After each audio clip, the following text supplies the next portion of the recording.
Chers internautes, peuple de Dieu, merci d'être là, quel que soit l'endroit où vous vous trouvez présentement sur la planète. Aujourd'hui, nous allons analyser un seul verset dans la parole de Dieu. La Bible, la parole infaillible de Dieu. C'est Jean 10 et le verset 11. Je suis le bon berger. Le bon berger donne sa vie pour ses brebis. Et donc, le sujet, Jésus, le bon berger. Jésus, le bon berger. Personne n'est autonome ou autosuffisante. On souffre cruellement à cause de son indépendance. On a toujours besoin d'un mentor parce que derrière le succès de chaque humain, il y a l'âme convoiteuse d'un autre homme. Malheur à celui qui vit ayant pour boussole sa connaissance et sa richesse. Certes, on bouge pour gagner son pain et saisir à bout portant ce que la vie nous réserve. Mais on a toujours besoin d'un protecteur, de quelqu'un qui soit capable de nous protéger quand le malheur vient frapper à notre porte. Ce guide est extrêmement important. L'oiseau qui vole en groupe ne possède pas un atlas, ni une carte du ciel. Mais il y a un guide parmi eux pour traverser les nuages et passer d'un lieu à un autre. L'abeille n'obtient pas et ne collecte pas si elle n'est pas guidée par un leader qui indique où trouver le sucre.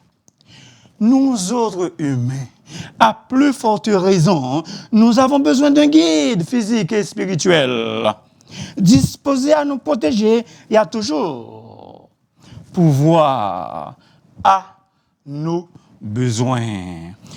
En vérité, comme la brebis marche et repose en paix sous l'égide de son berger, de même l'homme a besoin d'un bon berger pour le secourir et le sauvegarder de tout mal.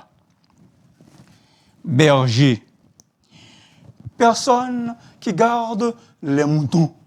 Petit Robert. La Bible contient environ 50 mentions du mot berger. La Bible nous fait comprendre que le berger est celui qui prend soin de son troupeau. Quand la Bible parle de ce mot, cela sous-entend et on voit un homme plein d'amour qui pourvoit, qui protège et qui nourrit avec passion des êtres pour lesquels il, le berger ou l'homme, est prêt à se donner. Bâton de berger, roulette, arme offensive et défensive pour redresser et regrouper les brebis et en même temps l'arme dissuasive pour attaquer les bêtes féroces. Quand je marche dans la vallée de l'ombre de la mort, je n'ai qu'aucun mal, car tu es avec moi. Ta roulette et ton bâton me rassurent. L'image du berger avait été appliquée dans l'Ancien Testament. Tantôt à Dieu, l'Éternel est mon berger, je ne manquerai de rien.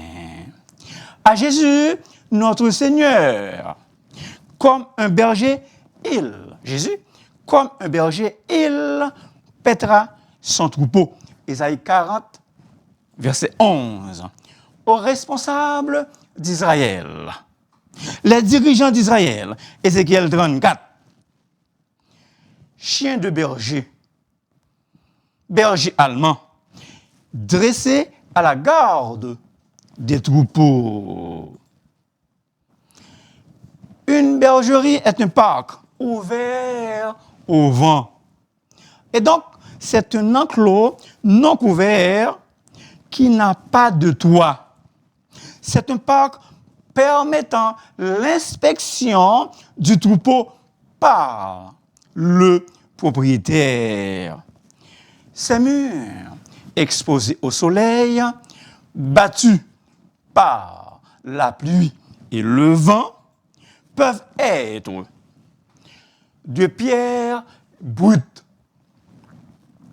de briques séchées au soleil, de bois, de la boue. L'utilité principale d'une bergerie est de fournir aux moutons une protection, surtout la nuit et en cas de tempête. Ces murs hauts et épais sont une barrière qui empêche les voleurs de pénétrer près du troupeau pour enlever les sans défense. Conduire un troupeau implique l'idée d'une relation spéciale entre la brebis et le berger, auquel la brebis appartient et dont elle reçoit les soins. La plupart d'entre nous, nous avons l'illusion d'avoir tous les droits de notre vie. Nous nous imaginons avoir le droit d'aller où nous voulons, de vivre comme bon nous semble et de choisir notre propre destin. C'est faux. Et je dirais même, c'est archi faux. Nous sommes à Dieu le troupeau que sa main conduit. Le sentiment d'appartenance à notre divin berger. Nous sommes au Seigneur. Nous ne nous appartenons point à nous-mêmes. Christ s'est donné lui-même pour nous. Dans quel but? Ina, afin de nous racheter de toute iniquité et de se faire un peuple qui lui appartienne. Soulignez ça, s'il vous plaît, c'est très important.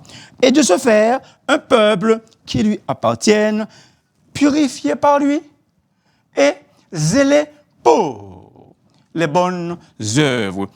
Tite 2, verset 14.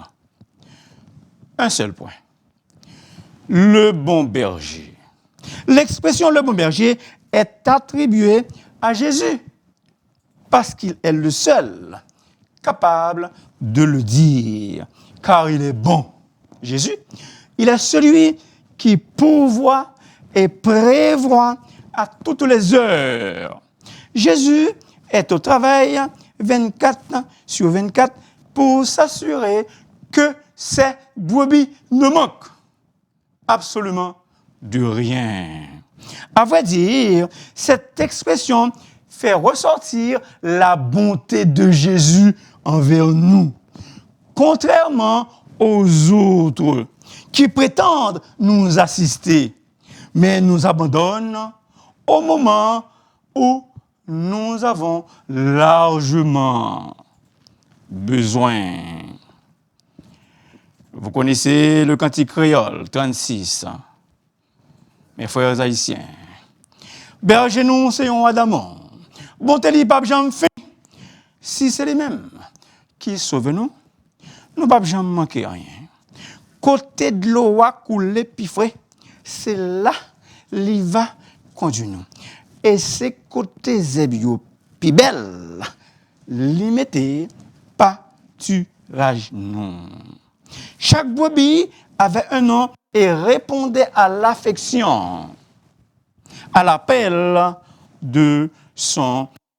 Et C'est encore vrai, c'est encore le cas en Palestine.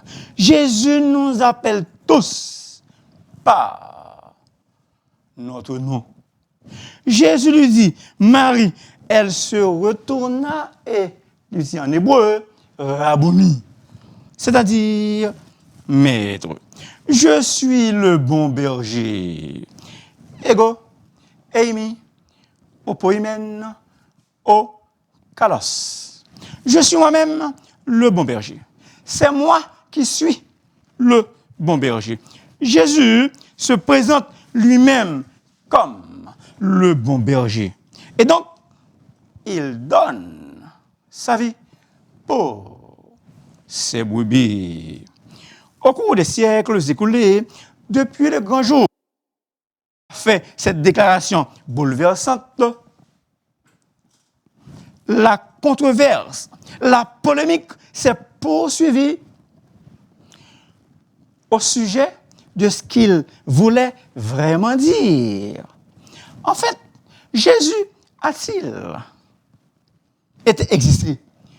Presque personne ne conteste cela.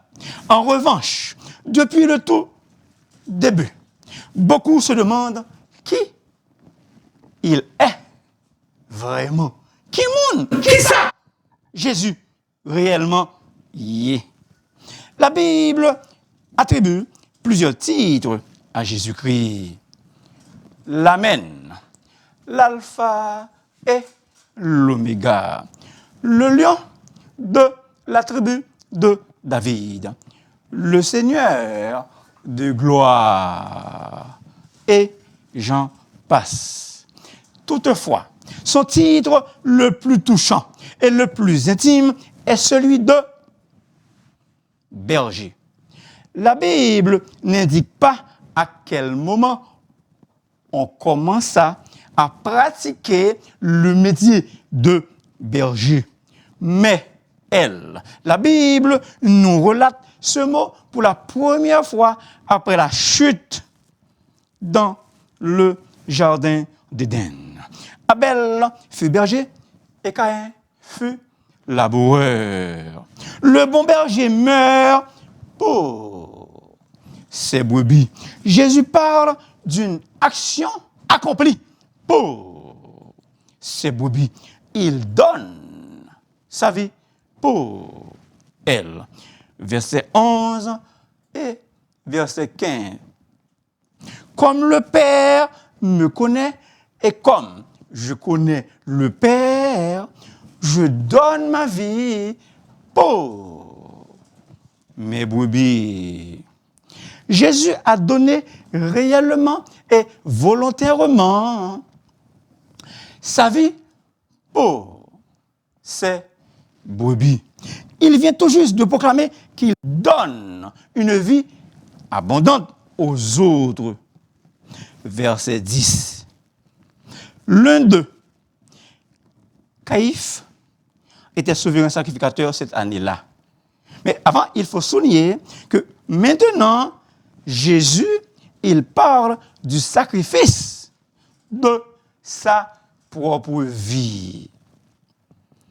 À ce moment-là, l'un d'eux, Caïphe, qui était souverain sacrificateur cette année-là, leur dit, vous n'y comprenez rien. Vous ne réfléchissez pas qu'il est dans votre intérêt qu'un seul homme meure pour le peuple et que la nation entière ne périsse pas. Or, il ne dit pas cela de lui-même, mais étant souverain sacrificateur, il prophétisa que Jésus devait mourir pour la nation. Ici, l'accent est surtout mis sur le fait que la mort de Jésus est accomplie pour les autres. L'expression « donne ma vie » est unique à ce que Jean a écrit et fait toujours allusion à une mort volontaire, sacrificielle. la préposition pour, hyper, est souvent employée dans le Nouveau Testament pour désigner l'expiation substitutive par Christ en faveur de ses élus. Verset 15 et Jean 6, verset 51.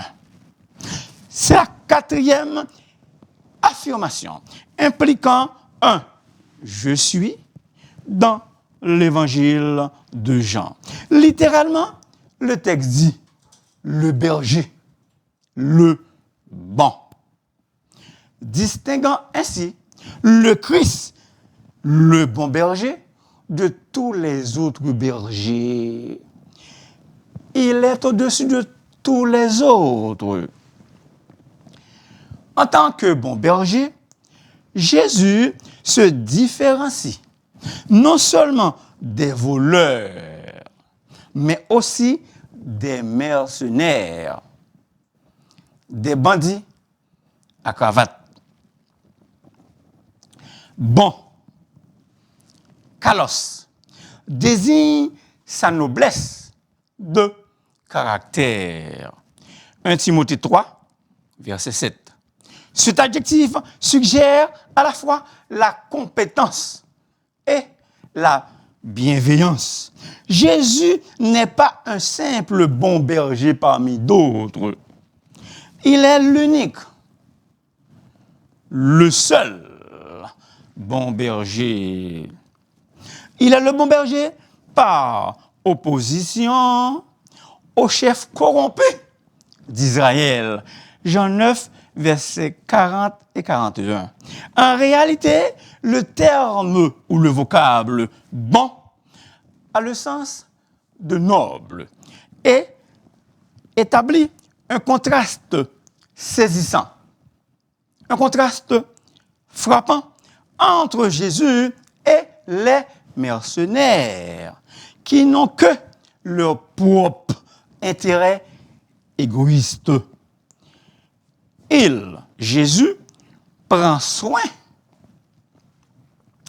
des brebis avec amour. Seul Jésus nous aime d'un amour sans intérêt. Seul Jésus nous aime d'un amour désintéressé. Il connaît bien ses brebis. Je connais mes brebis et elles me connaissent. Verset 14. Les brebis ne sont pas tout Israël. Ce sont celles qui viennent à Jésus qui sont ses brebis. C'est le verset 9. Mon cher ami, es-tu déjà venu à Jésus? Il ne fait exception de personne. Viens à lui et il te prendra chaleureusement dans ses bras sans te poser de questions. Tout ce que tu dois faire dans ce monde pervers et corrompu, c'est de venir à Jésus. Veux-tu le faire? À toi de décider. Le fait que Jésus s'identifie comme le bon berger nous ramène au vrai berger dont il est question dans les versets 2 à 5 du chapitre 10. Il y a de vrais et de faux bergers. Jésus est le berger vrai et authentique, le berger parfait. Les pharisiens et les docteurs de la loi emprisonnent les hommes et les femmes dans un réseau de lois, de rites et d'obligations. Ce sont de faux pasteurs. Jésus est le véritable pasteur, car il vient de Dieu, il vient d'en haut. Il connaît la porte qui permet d'entrer en communion avec Dieu, son Père. Jésus est le souverain berger. 1 Pierre 5, verset 4. Lorsque le souverain berger paraîtra, vous obtiendrez la couronne incorruptible de gloire. Très important, je reprends. Lorsque le souverain berger paraîtra, vous obtiendrez la couronne incorruptible de gloire pour vous et moi. Récompense. Cette couronne est la médaille de vainqueur dans les Jeux olympiques. Elle, la couronne, elle ne perdra jamais sa beauté. Jésus est le berger incomparable. 2 raisons majeures qui font de Jésus un berger à nul autre pareil. Il donne sa vie pour ses brebis. Deuxièmement, il connaît chacune des brebis parfaitement. Verset 11 et verset 14. Christ, le berger par excellence, que le monde a excessivement besoin. Et aucune force naturelle ou surnaturelle peut se mesurer à lui. Jésus est le pasteur et le gardien de nos âmes. 1 Pierre 2, verset 25. Comme enfants de Dieu, bénéficiant des soins diligents et assidus du divin berger, nous devrions avoir la réputation d'être les gens les plus satisfaits du monde. Paix, satisfaction sereine devrait être la marque distinctive de ceux et celles dont Christ est le Maître. Qui mieux que Jésus pourrait prendre soin de nous? Il est sans reproche. Il a déclaré ouvertement qu'il ne laisse personne, Jésus qui parle, qu'il ne laisse personne s'emparer de son troupeau ou de ravir une brebis de sa main. Jean 10, verset 28. Jésus est le grand berger ou le grand pasteur des brebis. Dans une formule de bénédiction, l'auteur inconnu de l'Épître aux Hébreux dit: Jésus-Christ est le Dieu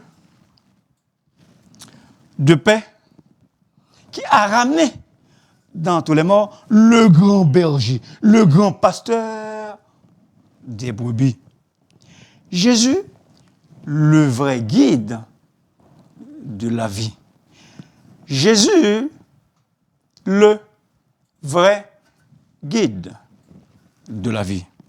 Il est le seul guide, en dépit des circonstances fâcheuses de la vie, qui peut et pourra nous conduire au bon port.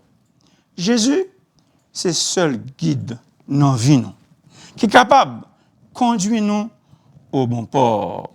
Le guide que nous devons suivre, c'est Jésus, car il sait où il va. Il est celui qui peut nous diriger de la terre jusqu'au ciel, de la croix jusqu'au trône de la grâce.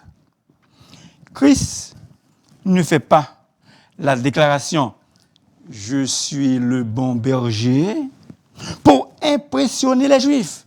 Loin de là, il est véritablement le bon berger. Et jusqu'à aujourd'hui encore, Jésus-Christ reste et demeure le bon berger. Jésus-Christ, la Bible dit, est le même hier, aujourd'hui et éternellement. Le même hier, aujourd'hui et pour l'éternité. Jésus est celui qui nous conduit et nous fait reposer dans de verts pâturages. Christ est le bon berger qui peut satisfaire l'âme desséchée, qui peut satisfaire l'âme déshydratée. Jésus est fidèle. Il conduit toujours son troupeau dans de verts pâturages. Si ce n'était pas l'amour de Jésus, l'amour avec des lettres majuscules, si ce n'était pas l'amour de Jésus en tant que bon berger, la totalité d'entre nous serait sous les griffes du malin. Mais gloire à Dieu, il nous a envoyé un bon berger pour nous nourrir, pour nous protéger et pour nous sauver du diable. Jésus, le bon berger. Le bon berger. Le berger vrai et authentique. Le berger parfait. Le souverain berger. Le berger incomparable. Le berger par excellence. Le pasteur est le gardien de nos âmes. Le grand berger des brebis. Le grand pasteur des brebis. Jésus, le vrai guide. Merci beaucoup de m'avoir écouté. S'il vous plaît, n'oubliez pas de vous abonner, car la voix du serviteur est votre émission. Et si vous voulez me parler, vous pouvez m'appeler dans le 514-571-2196. Que Jésus, le bon berger, prenne soin de nous, qu'il nous conduise dans de verts pâturages, dès maintenant et à jamais, ou si vous voulez, jusqu'au retour imminent, quand nous serons un jour avec lui dans la gloire et la félicité éternelle. Soyez bénis par notre divin berger, Jésus. Amen, amen et amen.